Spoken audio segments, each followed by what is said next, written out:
Internacionales, el doctor Daniel Gómez. Primero me quiero referir al tema de la pandemia,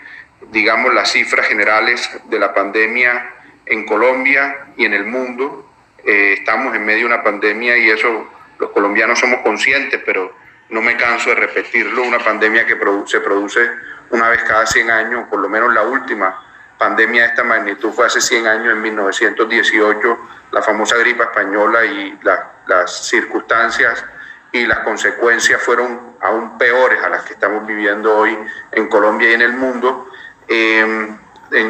número de contagios, en número de muertes, en número de cómo reaccionó el mundo, la economía y la salud pública a esa pandemia, a cómo se está dando en las circunstancias actuales. Es decir, estamos en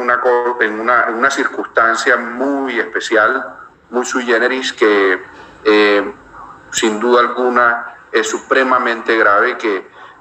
está poniendo en recesión al mundo entero, a las economías más poderosas del mundo, que ha sido un enorme reto para todas las economías, y Colombia no ha sido la excepción, y en América Latina el golpe ha sido absolutamente grave y poderoso. Sin embargo, Colombia, que es el octavo país en número de casos generales globales, es el quinto en número de recuperados, y es el número 11 a nivel global en número de fallecidos, pero es el número 16 en fallecidos como proporción de su población. Eso quiere decir que Colombia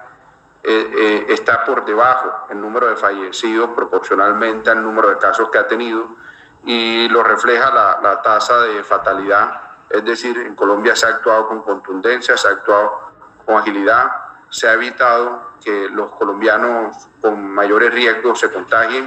Por supuesto, pues que ese no ha sido la situación en todos los casos. Ha habido colombianos con riesgo a la salud que se han contagiado y que han visto en grave situación su salud, y que algunos han fallecido. Y quiero además aprovechar la oportunidad para transmitir un mensaje de solidaridad y condolencias a esos 30.000 colombianos que han fallecido a causa del coronavirus. Sin embargo,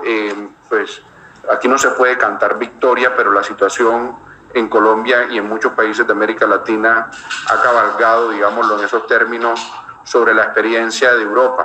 y eso nos ha permitido anticiparnos a algunas circunstancias y nos ha permitido también actuar con mayor proactividad en otras.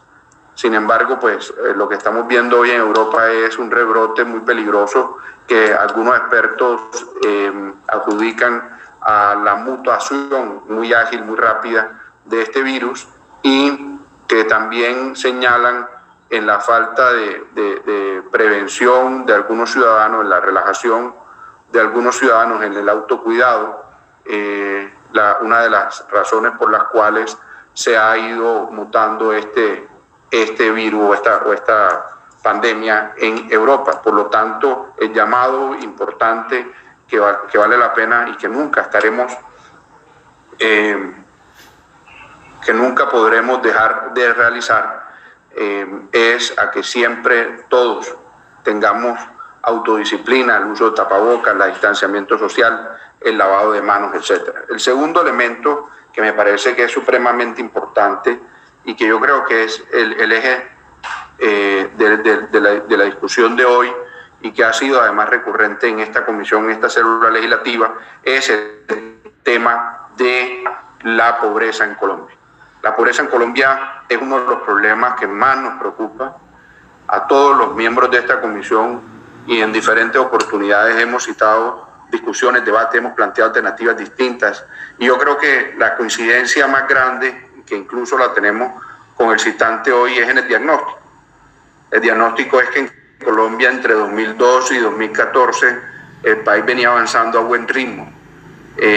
gracias al crecimiento económico, gracias a la confianza en reducir la pobreza, y logramos pasar de un país del 55% de la población en condición de pobreza a un país que casi llegó al 27%. Sin embargo, en los últimos años, desde 2014 hacia adelante, hemos visto estancado ese crecimiento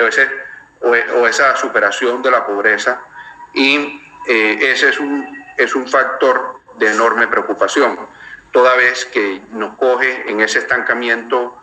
esta pandemia, que muchos analistas han calculado va a generar aún mayores números de personas en condición de pobreza. Incluso se ha repetido muchísimas veces y se ha acudido a referir al estudio de la Universidad de los Andes, que indica que vamos a perder 20 años en la lucha contra la pobreza. Sin embargo, pues no es menor el esfuerzo que se ha hecho. 14 billones de pesos se han invertido a lo largo de esta pandemia, a lo largo de los últimos meses, para entregar transferencias monetarias directas a las distintas familias en condiciones de pobreza, pobreza extrema y vulnerabilidad. No solamente a través del programa de ingreso solidario, del que ya me voy a referir y que bastante hemos hablado, pero también con los pagos extraordinarios de Familias en Acción, Colombia Mayor y Jóvenes en Acción. Pero además con un programa que nosotros creamos en este Congreso y que gracias a la Ley de Crecimiento Económico se pudo poner en marcha en el año 2020 y hoy le llega a 1 millón de familias, y es la compensación o la devolución del IVA. Los colombianos pagamos la misma proporción, o mejor, pagamos el mismo impuesto sobre productos que están gravados con IVA sin tener en consideración el ingreso de esa familia o de ese consumidor. Esa es una inequidad tributaria estructural de toda la vida en Colombia, y que desde el principio nosotros propusimos con el gobierno nacional, con el presidente Duque en la campaña, que debíamos superarla, y que para superarla lo mejor era entregar el 100% de lo que se gastan los colombianos más pobres en IVA de regreso a través de una transferencia monetaria. Hoy hay 1 millón de colombianos que pagan 0% de IVA en cualquier producto, porque lo que se gasta se lo devuelve el gobierno, se lo devuelve la sociedad a través de esta compensación de IVA, y es un esfuerzo que se está dando porque el gobierno del presidente Duque lo prometió en la campaña, pero porque nosotros en la Ley de Crecimiento Económico permitimos que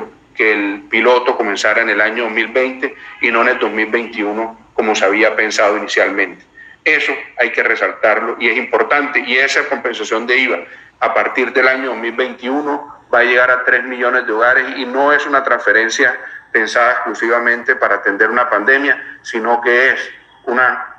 transferencia pensada de manera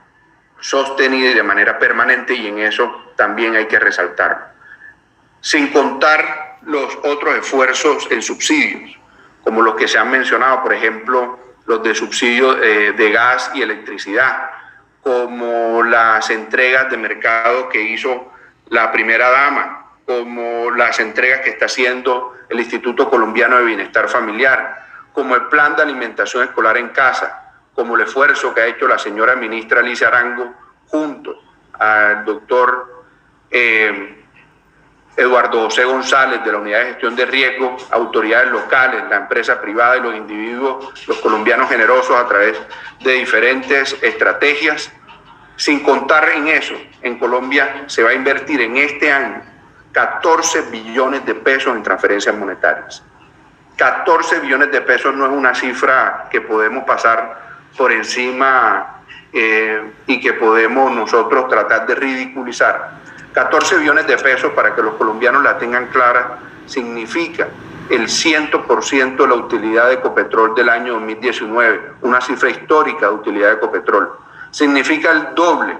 de lo que se gasta el país entero, todos los departamentos y municipios en regalías al año. Significa 5 veces las exportaciones o 4 veces las exportaciones de flores. Significa el equivalente a todo el sector ganadero en Colombia. Es decir, lo que estamos entregándole a los colombianos más vulnerables es una cifra que no se puede despreciar, que no se puede ridiculizar, y que es un esfuerzo fiscal absolutamente importante y que tenemos que resaltar, pero que además es un esfuerzo que está permitiendo, según FEDesarrollo, no según el gobierno ni según la bancada del Centro Democrático, ha permitido atender el 42.7% del efecto negativo en la pobreza que generaría la pandemia. O en otras palabras, desde el punto de vista del DANE, un colombiano del 10% de la población más pobre que iba a haber reducido su ingreso en medio de esta dificultad en 28.5%, lo vio reducido en 2.4%. Y un colombiano del 10% de la población que hace parte del decil número 2 por ingreso, iba a haber reducido su ingreso en 9.5%, lo vio reducido en 3.6%. Es decir, la mitigación que han tenido estas transferencias económicas en esos hogares más vulnerables ha sido absolutamente importante, y no solamente lo tenemos que aplaudir, sino que tenemos que ver cómo lo podemos hacer sostenible y ampliarlo en el tiempo. Y así paso al tercer punto al que me quiero referir: propuestas, porque es que entendemos el diagnóstico. En el diagnóstico hay enormes coincidencias. Sin embargo, tenemos que plantarnos, poner los pies en la tierra en la realidad fiscal, en la realidad económica del país hoy, y cómo miramos hacia el futuro para que podamos recuperar la senda de reducción acelerada de la pobreza y la pobreza extrema. Y en ese orden quiero decir, el ingreso solidario yo creo que debe mantenerse más allá de junio de 2021 y debe mantenerse por encima de los 160.000 pesos, que no quiero, que no ridiculizo de ninguna manera, que es un esfuerzo importante que está haciendo el país y la sociedad en términos económicos y fiscales, pero que sí pienso debe llegar por lo menos a superar la línea de pobreza, para que precisamente ese ingreso solidario focalizado en la población que no está en Familia en Acción, que no está en Colombia Mayor y que no está en Jóvenes en Acción, pero que requiere y que va a requerir ahora más que nunca la mano amiga y solidaria de toda la sociedad, pueda superar la pobreza y podamos nosotros mitigar esos indicadores, no solamente pensando en los indicadores, sino pensando sobre todo en esas familias y en esos compatriotas. En segunda medida, nosotros queremos insistir como Centro Democrático, queridos colegas y compañeros, en una propuesta que hicimos en la campaña, que hizo el presidente Duque siendo senador de la República, que hizo el doctor Oscar Iván Zuluaga siendo candidato presidencial, que hizo el doctor Francisco Santos siendo precandidato presidencial. Una propuesta que el Centro Democrático ha acogido como propia y que queremos, porque muchos de ustedes nos acompañan en esto, que la acoja como propia todas las bancadas, y es que los colombianos más pobres, los colombianos que nazcan en los hogares más pobres de este país, tengan garantizada su pensión. Y para lograrlo, lo que hemos propuesto es la consignación de un ahorro pensional por parte de la sociedad en una cuenta, para que ese colombiano, llegada a la edad de vejez, tenga garantizado un pago de ese, lo que nosotros llamamos ese bono pensional. Y que incluso ese colombiano, una vez se gradúe de una técnica tecnológica o de una carrera profesional, pueda utilizar alguna parte de ese ahorro que toda la sociedad hizo en esa cuenta con sus rendimientos financieros para acometer un emprendimiento o para avanzar en un emprendimiento. En tercera medida, Colombia hoy padece un problema estructural agravado en medio de la pandemia que se llama el desempleo juvenil. Hoy tenemos un desempleo juvenil bordando el 30%. Hoy tenemos un desempleo juvenil que es el doble al desempleo juvenil estructural del 16% de manera sostenida. Un problema muy grande para nosotros, los colombianos, y sobre todo para los que pensamos que en la juventud está el presente y el futuro. Por eso hemos dicho, y lo queremos repetir hoy, la propuesta nuestra es modificar el contrato de aprendizaje para que aquellos colombianos que entran a través del contrato de aprendizaje y que hoy, como lo dice el código y como lo dice la ley, puedan recibir el 75% de un salario mínimo, que sea el Estado, la sociedad, el gobierno, quien asuma el 25% restante y esa persona pueda recibir el salario mínimo, pero que ese 25% restante se consigne también en una cuenta de ahorro de manera pensional, porque el contrato de aprendizaje así lo permite y así lo indica. Pero que además esos beneficios se trasladen no solamente a los profesionales universitarios, sino también a los tecnológicos, a las personas graduadas en una tecnología, y que asimismo se pueda vincular a los bachilleres al contrato de aprendizaje. En cuarta medida, quiero resaltar un aspecto importante, novedoso, que incluimos en el presupuesto general de la Nación para la vigencia del año 2021, y es la adquisición de predios para campesinos asociados a proyectos productivos. Es decir, esto quiere decir...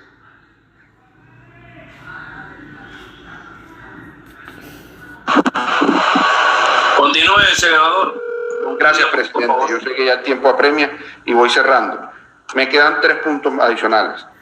Esto es que cuando un campesino adquiera un proyecto productivo, también pueda adquirir un pedacito de tierra y que ese pedacito de tierra se lo entregue a la sociedad, se lo entregue a la nación a través de esos recursos del presupuesto nacional. Pensamos que es necesario, no solamente para contribuir en que las familias colombianas, de los trabajadores colombianos, tengan más tiempo en familia, más tiempo para el estudio, más tiempo para otras actividades, reducir la jornada escolar, sino también porque estamos convencidos que reduciendo la jornada escolar, la jornada laboral, podemos, reduciendo la jornada laboral, aumentar la productividad y con eso el ingreso de los colombianos. El tema de los impuestos es un capítulo aparte, pero por razones de tiempo no me voy a detener. Solo quiero dejar este mensaje. Mucho cuidado con pensar que por ser más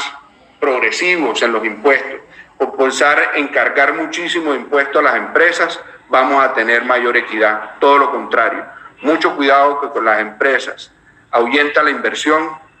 genera desconfianza, y en Colombia, si no tenemos un sistema tributario acorde a la competencia de países de América Latina y de países en desarrollo como el nuestro, no vamos a tener cómo atraer inversión y retener la que tenemos para poder generar empleo formal y empleo de calidad. Y una última reflexión, señor presidente, con su venia. Yo quiero adherirme a las palabras de varios senadores aquí, el senador Iván Marulanda, el senador Mauricio Gómez Amín. Yo quiero decir, mire, si nosotros lo que queremos es contribuir a superar la miseria, si nosotros lo que queremos es superar la pobreza y volver a la senda de reducción, de disminución acelerada de la pobreza, lo que necesitamos es confianza, generando caos, generando unos mecanismos de indignación a la población. Estamos generando exactamente el caso contrario. Generar esa incertidumbre política y social no va a contribuir a superar la pobreza, sino por el contrario, va a debilitar los indicadores que permiten construir confianza. Colombia acaba de salir de 7 meses de cuarentena. Pensemos en cómo ponemos al país y a la economía a andar, cómo ponemos a los colombianos a trabajar. Pensemos en la reactivación económica. Ese esfuerzo que está haciendo el gobierno de Colombia con el nuevo compromiso por Colombia es absolutamente admirable y es lo que necesitamos para que el año 2021 sea, como yo aspiro y como tengo y conservo la esperanza, un año de franca recuperación económica que nos va a volver a poner en la senda de reducción acelerada de la pobreza. Muchas gracias, queridos amigos.